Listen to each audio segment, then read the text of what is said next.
అందరికి నమస్తే. Welcome to our channel.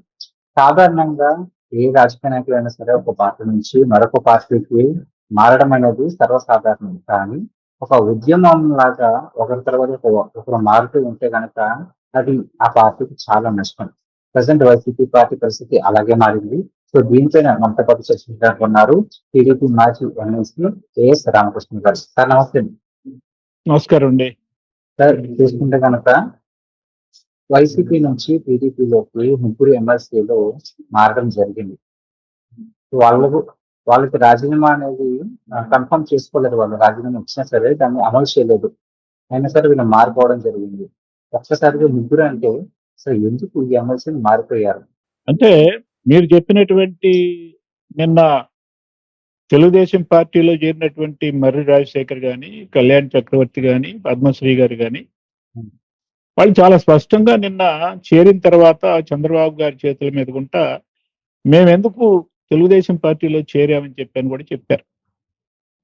నిజానికి సంవత్సరం క్రితం మేము రాజీనామాలు చేశాము వైసీపీ పార్టీకి, అట్లాగే వైసీపీ ద్వారా మాకు లభించినటువంటి ఎమ్మెల్సీ పదవులకు కూడా. కానీ ఇంతవరకు మా రాజీనామాలు ఎందుకు ఆమోదించట్లేదో మాకు తెలియట్లేదు.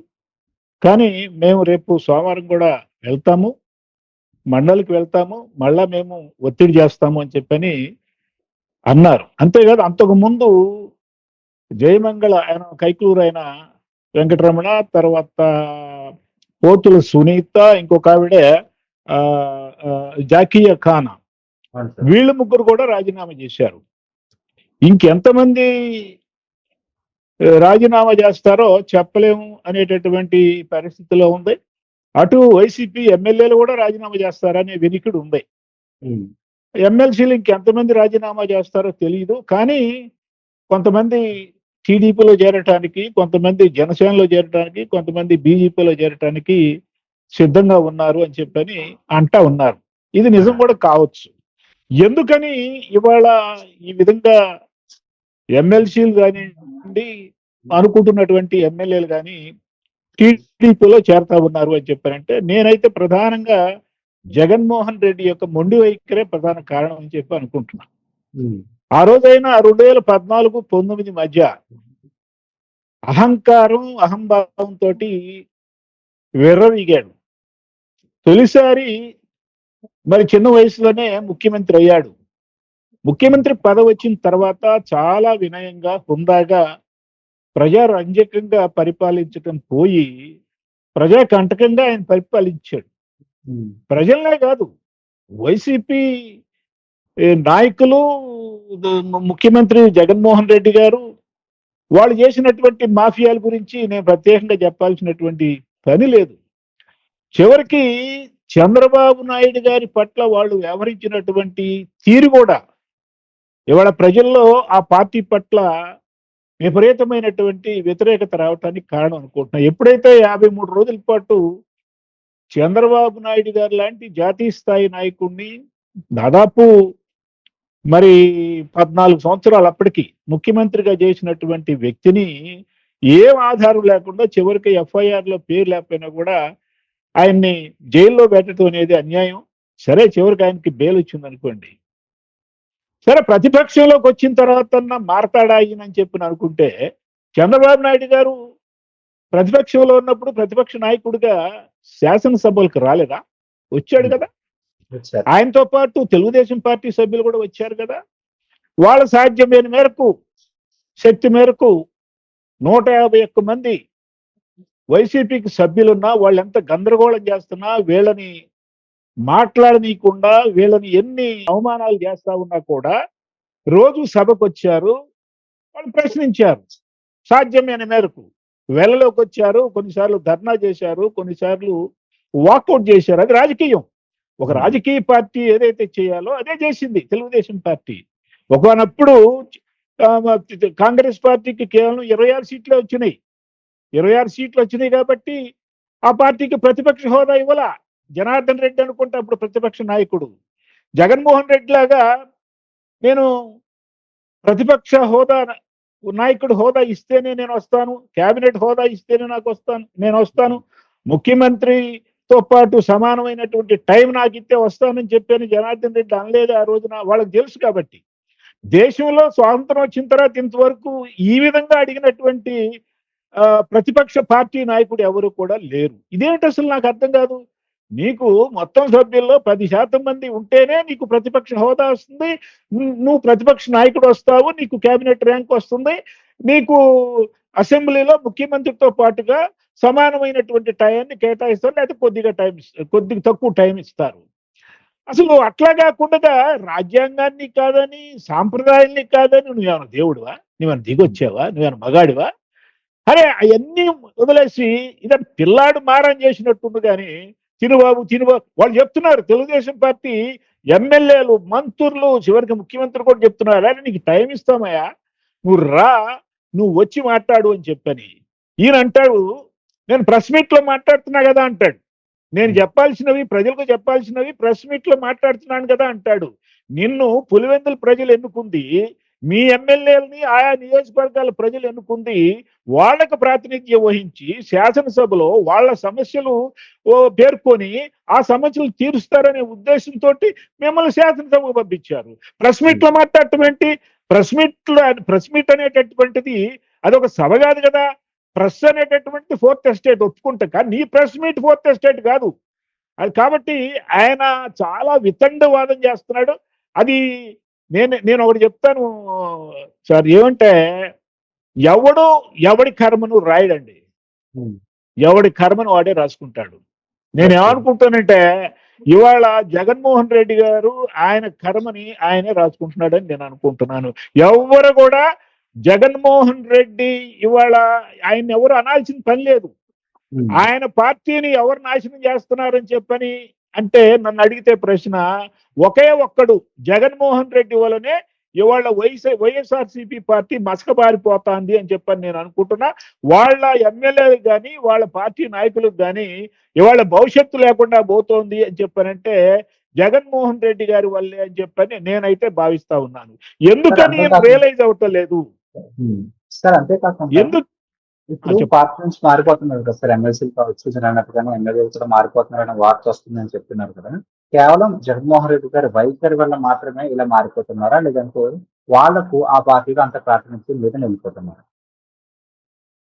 ఒకటి ఇక్కడ వాళ్ళు ఏమంటున్నారంటే, ఇప్పుడు రాజశేఖర్ గారు ఉన్నారు చిలకలూరుపేట, ఆయన్ని నిన్ను ఎమ్మెల్యే చేస్తాము అన్నారు, ఎమ్మెల్యే చేయాల. విడుదల రజని ఆవిడ మా పార్టీలోనే, తెలుగుదేశం పార్టీలోనే ఉండి ఆ పార్టీలో చేరింది, అక్కడ ఉన్నటువంటి విభేదాల కారణాల వల్ల.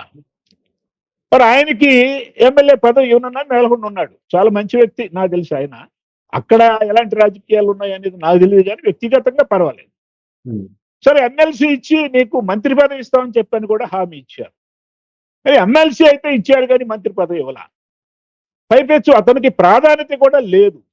అసలు జగన్మోహన్ రెడ్డి గారిని ఆయన హయాంలో అంటే 2014 నుంచి 2019 వరకు ఎంతమంది ఎమ్మెల్యేలు కలిశారు, ఎంతమంది ఎమ్మెల్సీలు కలిశారు? 60% మంది ఎమ్మెల్యేలు అతన్ని కలవలేదట, కలిసే భాగ్యం కలగలేదట. ఆయన దర్శనమే అసలు పెద్ద గగనంగా ఉండేదని చెప్తా ఉన్నారు. మరి జగన్మోహన్ రెడ్డి ప్రజాప్రతినిధులను కలవకుండా కేవలం అధికారుల మీద నమ్మకం పెట్టుకుంటే, ప్రజలు ఎన్నుకున్నటువంటి ప్రజాస్వామ్యంలో ప్రజలు ఎన్నుకున్నటువంటి ప్రతినిధులు చాలా ముఖ్యం, అధికారులు కాదు. అధికారులు ఎప్పుడు కూడాను మంత్రులకి, ముఖ్యమంత్రికి బాధ్యత వహించాల్సి ఉంటుంది. ముఖ్యమంత్రులు లేకపోతే మంత్రులు అధికారులకు బాధ్యత వహించరు. They are answerable to the government. So దీన్ని రివర్స్ చేశాడు జగన్మోహన్ రెడ్డి. ఇవాళ ఈ మద్య మాఫియాలో అరెస్ట్ అవుతున్నటువంటి అధికారుల యొక్క ప్రవర్తన ఈ విధంగా ఉంది అని చెప్పని అందరూ కూడా ఆశ్చర్యపోతూ ఉన్నారు, ధనంజయ రెడ్డి లాంటి ఐఏఎస్ ఆఫీసర్లు. అందుకని ఇవాళ రాజీనామా చేసినటువంటి వాళ్ళు కానీ, రాజీనామా చేయబోతున్నటువంటి వాళ్ళు కానీ ఇవాళ టీవీల ముందుకు వచ్చి మేకపోతు గాంభీర్యం ప్రదర్శిస్తా ఉన్నారు. వాళ్ళకి తెలియదా జగన్మోహన్ రెడ్డి గురించి? తెలియకుండా ఉందని చెప్పి నేనైతే అనుకుంటలేదండి. ఇవాళ జగన్మోహన్ రెడ్డి ఒంటెద్దు పోకడతోటి ఈ విధంగా అతను పోయినట్లయితే ఆ పార్టీకి భవిష్యత్తు ఉండదని చెప్పని నేనైతే అనుకుంటున్నా. Sir exactly sir. మరి ఈ విధంగా గనక ప్రతి ఒక్కరు పార్టీ మారిపోతూ ఉంటే నిజంగానే భవిష్యత్తు అనేది పక్కన పెడితే రాజకీయాల్లో జగన్మోహన్ రెడ్డి గారు ఎన్నికైనా ప్రస్తావించే అవకాశం ఉందంటారు. ఖచ్చితంగానండి. ఇప్పుడు ఈ సహజంగా ఏంటంటే ప్రజాస్వామ్యంలో అధికార పార్టీ ఉండాలా, బలమైనటువంటి ప్రతిపక్షం ఉండాలా అని చెప్పని మనం కోరుకుంటాం. సపోజ్ రేపు వైఎస్ఆర్సీపీ ఇప్పుడు చాలా ఇప్పుడు ఈడీ కూడా రంగంలోకి దిగింది. రేపు ఏం జరుగుతుందనేది మనకు తెలియదు. ఎందుకంటే ఈయన పేకల్లోతు అవినీతిలో కూరుకుపోయి ఉన్నాడు. ఇంతవరకు మనం ఆ సిఐడి వాళ్లే సిట్టే దర్యాప్తు చేస్తుందని చెప్పి అనుకున్నాం. ఇప్పుడు ఈడీ కూడా రంగంలోకి దిగింది. దాదాపు ఆయన జైలుకు పోవటానికి దగ్గరగా ఉన్నాడని నేను అనుకుంటున్నాను. ఇందులో చాలా మంది రాజకీయ విశ్లేషకులు ఏమి చెబుతున్నారంటే ఈడీ రంగంలో ఉందండి. చాలా మంది ఏమంటున్నారంటే కేంద్రంలో ఉన్నటువంటి ప్రభుత్వం యొక్క అండదండలు ఈయనకు ఉన్నాయని చెప్పారు. అండదండలు ఉంటే ఈడీ ఎందుకు వస్తుంది? ఈడీని పంపించకూడదు కదా కేంద్ర ప్రభుత్వం. కాబట్టి ఈడీ కూడా రంగంలోకి దిగింది కాబట్టి ఇతను యొక్క పని అయిపోయింది. ఇంకా కొంతకాలమే ఇతను ఇలా మాట్లాడుతూ ఉంటాడు. ఖచ్చితంగా ఇతను జైలు పోక తప్పదు. ఎవరు చేసుకున్నటువంటి కర్మ, ఎవరు తీసుకున్నటువంటి గోతిలో వాళ్ళు పడక తప్పదు అని చెప్పినటానికి ఇవాళ జగన్మోహన్ రెడ్డి గారి ఉదంతమే ప్రబల సాక్ష్యం అని చెప్పని నేను అనుకుంటా ఉన్నా. ఇప్పుడు ఈయన కాదండి నేను అనేది, ఈయన అసెంబ్లీకి రాకపోతే ఆయనకి ఏం కాదు, 10 లక్షల కోట్ల రూపాయలు సంపాదించాడు. ఆయనకి ఏం పోయింది? ఇవాళ కోట్లు డబ్బులు పెట్టి పప్పు వాళ్ళు ఎమ్మెల్యేలు అయ్యారు. ఏదో ప్రజలకు సేవ చేద్దాంలే అని చెప్పని అనుకుంటుంటే అది మీరు కూడా వెళ్ళటానికి వీల్లేదు. మీరు రాజీనామా చేయండి, మళ్ళా ఉప ఎన్నికలు వస్తాయని చెప్పని ఆయన ఇప్పుడంటే మళ్ళీ ఇవాళ నేను వార్తల్లో చూసా ఎంపీకి నిలబడతా అంటే అవినాష్ రెడ్డి ఏమో ఎమ్మెల్యేకి నిలబడతా అంట. నిలబడమనండి, ఎవరొద్దన్నారు? ఖచ్చితంగా ఓడిపోతారు. అప్పుడు కానీ 2 చెంపలు వాయించినట్టు అవుతుంది.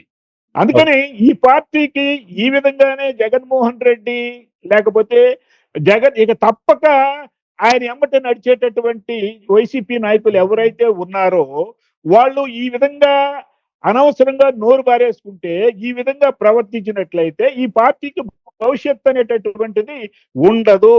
కాస్త తెలుగుదేశం పార్టీ అలాగే కూటమిలో ఉన్నటువంటి సభ్యులు కొద్దిగా జాగ్రత్త వహిస్తే, పరిపాలనలో కొన్ని లోపాలు ఉన్నాయి, వాటిని నేను ఇక్కడ పేర్కొదలుచుకోలేదు. కొద్దిగా జాగ్రత్త పడితే అసలు ఈ పార్టీ అనేటటువంటిది కనుమరుగైపోతుందని చెప్పి నా యొక్క ఉద్దేశం అండి. చూసారు కదా, కేవలం జగన్మోహన్ రెడ్డి గారి వైఖరి వల్ల మాత్రమే వైసీపీ పార్టీలోని చాలా మంది నాయకులు వేరే పార్టీలకు మొగ్గు చెప్తున్నారని చెప్పేసి రామకృష్ణ గారు చెప్తున్నారు. మరి దీనిపైన మీ విలువైన అభిప్రాయం కామెంట్ రూపంలో తెలియచేయండి. Thank you.